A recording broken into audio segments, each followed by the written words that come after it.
Shalom saudara, saat ini jumpa lagi bersama dengan saya Relon Star. Nah, kamu mungkin saat ini bertanya siapa sih Relon Star itu? Oke, kita kenalan dulu ya.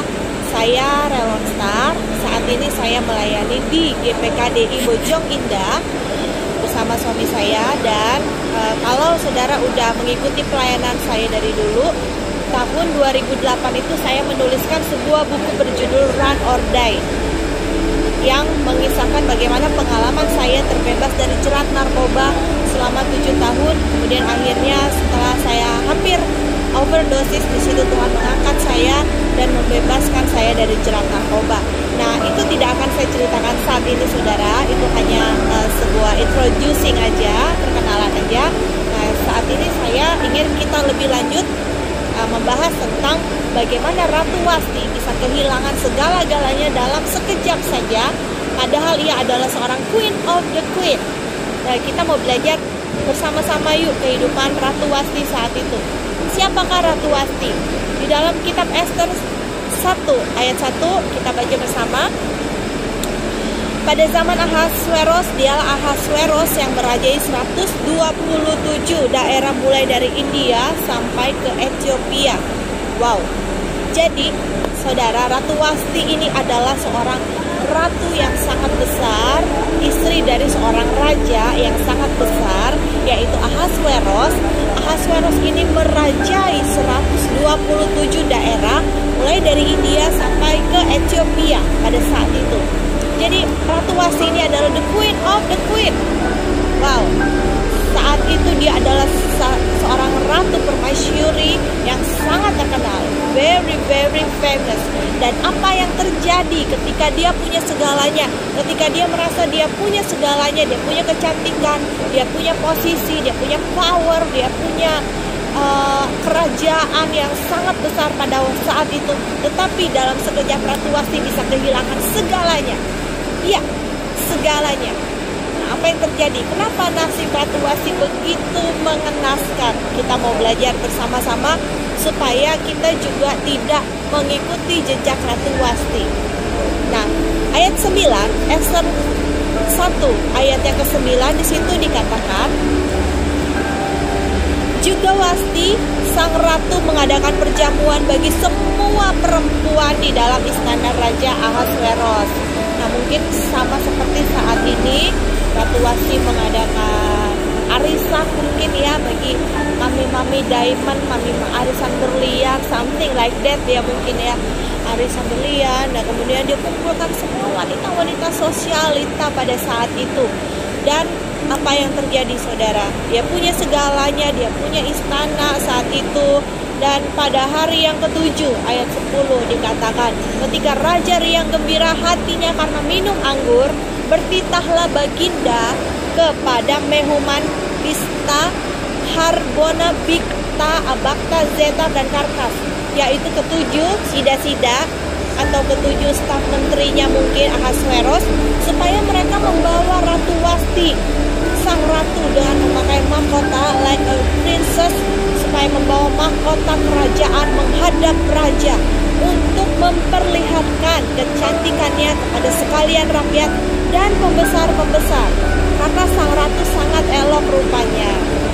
Oke, nah di sini Raja Ahasweros meminta kepada 7 orang kepercayaan dia, tolong panggil Ratu Wasti kemari menghadap raja, karena sang raja ini akan memperlihatkan kecantikan ratu kepada sekalian rakyat dan pembesar-pembesar.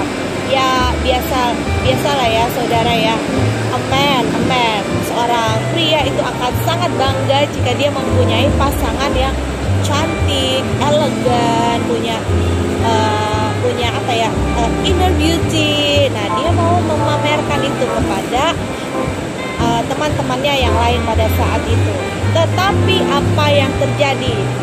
Tereng. Nah, disinilah tragedi dalam kehidupan Ratu Wasti. Kita lihat ayat yang ke-12, tetap di Ester pasal 1. Tetapi Ratu Wasti menolak untuk menghadap menurut titah raja yang disampaikan oleh sida-sida itu, sehingga sangat geramlah raja dan berapi-apilah murka bertanya, wow, kok bisa? Kok bisa Ratu Wasti menolak perintah raja? Nah, ini yang kita mau pelajari sama-sama. Nah, saudara, kita mau bahas sama-sama. Kenapa bisa seorang ratu dia bisa menolak titah raja? Karena Anda tahu, karena Ratu Wasti mempunyai agendanya sendiri. Dia tidak mengikuti agendanya suami. Nah, seringkali saudara, dalam kehidupan kita tuh punya agenda sendiri. Betul? Betul apa betul? Kita tuh seringkali tidak mengikuti agendanya Tuhan. Kita punya agenda saya sendiri. Saya nggak mau menghadap raja. I have my own opinion. I have my own agenda. I have my own activity. Kita punya satu pemikiran kita sendiri yang kita anggap itu yang paling baik. Dan oh no God, you are not the best. Kehendak Tuhan bukan yang terbaik buat saya. Berapa banyak di antara kita seringkali mengalami hal yang seperti itu, melakukan hal yang seperti Ratu Wasti ini lakukan. Ratu Wasti menolak perintah raja. Padahal saat itu dia tahu raja mempunyai kekuasaan yang sangat besar. Wow, 127 daerah, dan itu semua dia ownernya. Raja Ahasuerus ini as an owner, dia sultan, dia kalah Sultan Cinere, Sultan Andara, sultan lainnya itu kalah saudara sama Ahasuerus ini. Tetapi apa yang terjadi? Ratu sebagai istri dia tidak bijaksana. Dia punya kehendak dia sendiri, dia punya agenda dia sendiri. Dan dikatakan dalam ayat yang ke-12 tadi, Ratu Wasti menolak untuk menghadap menurut titah raja yang disampaikan oleh sida-sida itu. Nah, kemudian kita lihat bersama apa yang terjadi dengan Ratu Wasti. Bagaimana nasib dia selanjutnya? Oke, kita baca lagi. Kemudian raja menanya, dia panggil itu penasihat-penasihat di situ.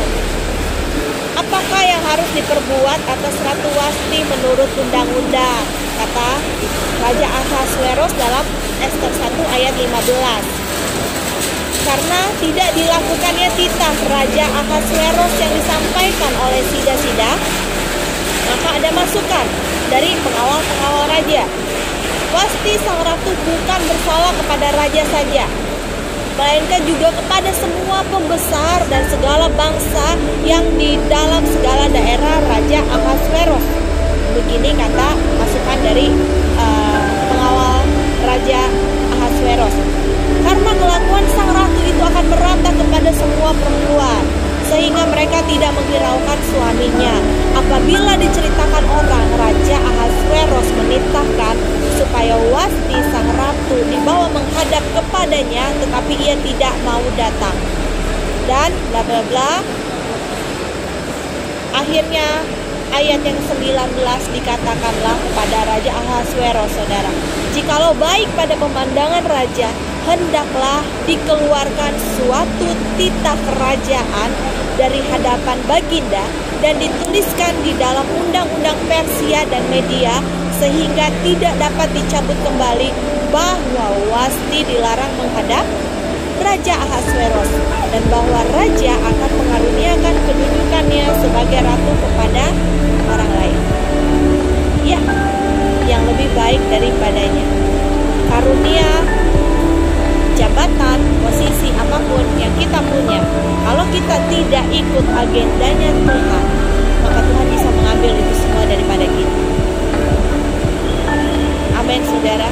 Betapa keras, betapa mengenaskan hal yang dialami oleh Ratu Wasti ini.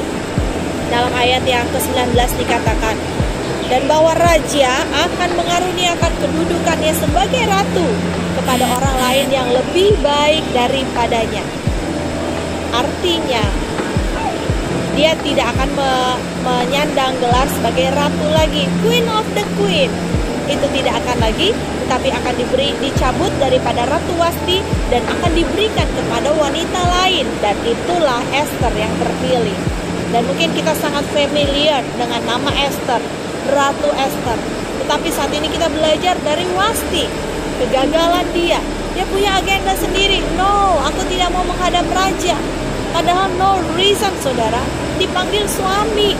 untuk memperlihatkan kecantikannya. What's wrong? What's the hell with Wasti?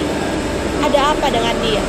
Karena dia tidak lagi berjalan dengan kehendak dari suaminya. Dia tidak lagi ikut agenda dari kerajaan yang berlaku saat itu. Padahal dia seorang ratu yang sangat besar. Dia punya segalanya.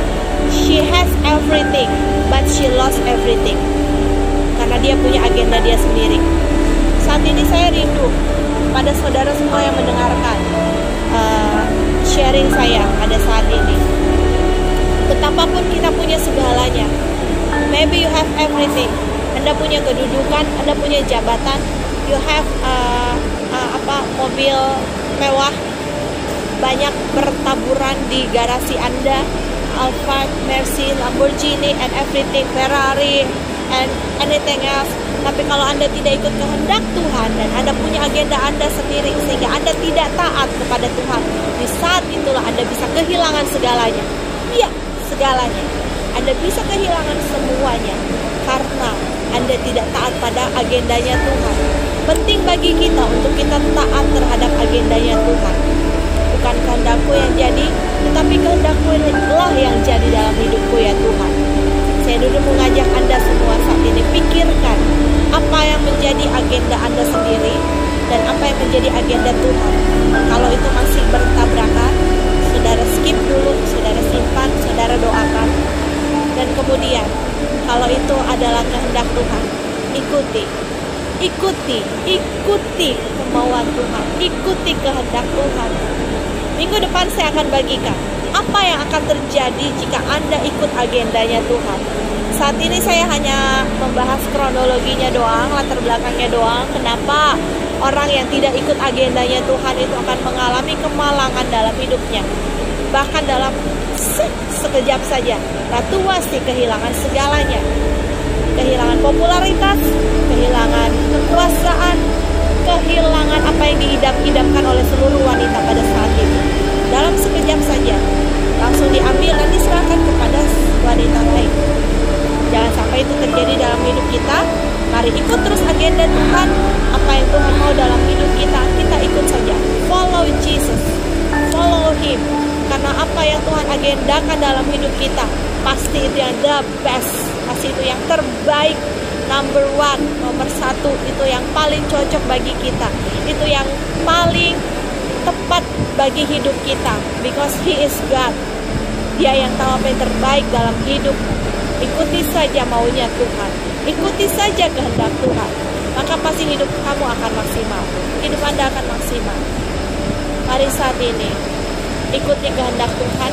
Jangan biarkan keegoanmu, kepintaranmu, keahlianmu, kekayaanmu menuntun engkau pada kehendakmu sendiri. Karena hasilnya Anda bisa kehilangan semuanya dalam sekejap.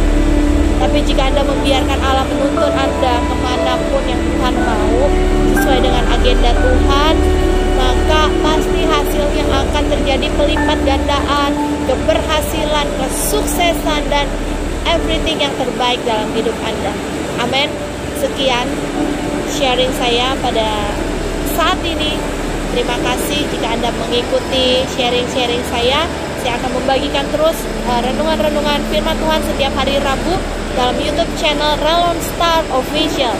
Pastikan Anda ikuti terus YouTube channel Relon Star. Thank you, dan Tuhan Yesus memberkati.